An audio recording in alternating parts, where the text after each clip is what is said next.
Bonjour, c'est Capucine et bienvenue donc dans cette vidéo. Je suis ostéopathe, j'ai été de multiples fois championne de France de course d'orientation. Aujourd'hui, j'accompagne les femmes pour atteindre leurs objectifs à travers trois piliers qui sont la connaissance de soi, l'alimentation et le mouvement. Et donc aujourd'hui, je voulais répondre à une question qu'on m'a posée. Est-ce que les hommes ont des cycles? Cette semaine, c'est une semaine un peu spéciale. C'est la semaine il y a un sommet du cycle menstruel. Et du coup, on m'a posé des questions un petit peu. Voilà, est-ce que les hommes ont des cycles? Il y a eu une étude il y a quelques temps qui avait montré qu'effectivement, les hommes avaient des variations qui se calaient sur le cycle de la femme en fait, et que leur niveau de testostérone était plus élevé au moment du pic d'œstrogène de la femme. Donc en fait, quand la femme elle va ovuler, l'homme en fait il a plus de testostérone. Ce qui est assez logique finalement, puisque si on réfléchit par rapport à la pérennité de l'espèce, eh bien l'objectif c'est qu'on se reproduise, même si des fois on n'a pas envie.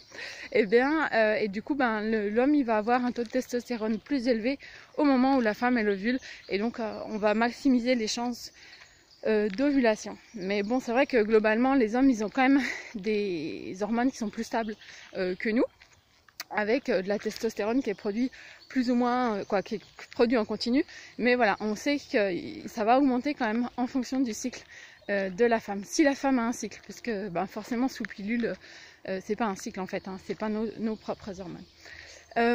Donc voilà, si vous voulez découvrir toutes ces conférences, je vous encourage, c'est vraiment super intéressant. Vous aurez plein d'expertes du cycle.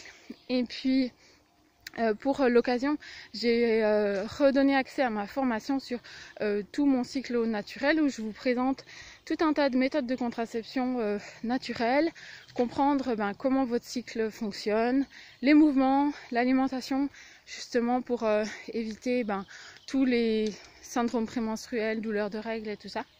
Voilà, un programme complet pour se remettre sur pied, et parce que pour moi c'est un petit peu la base en fait de pouvoir maîtriser son cycle. Et déjà si on maîtriser, comprendre et observer, et que ça devienne un atout au lieu d'une contrainte, eh bien c'est déjà le début. Après si on commence déjà à maîtriser son propre corps en fait, et ça permet après par la suite de pouvoir faire d'autres choses dans la vie en fait.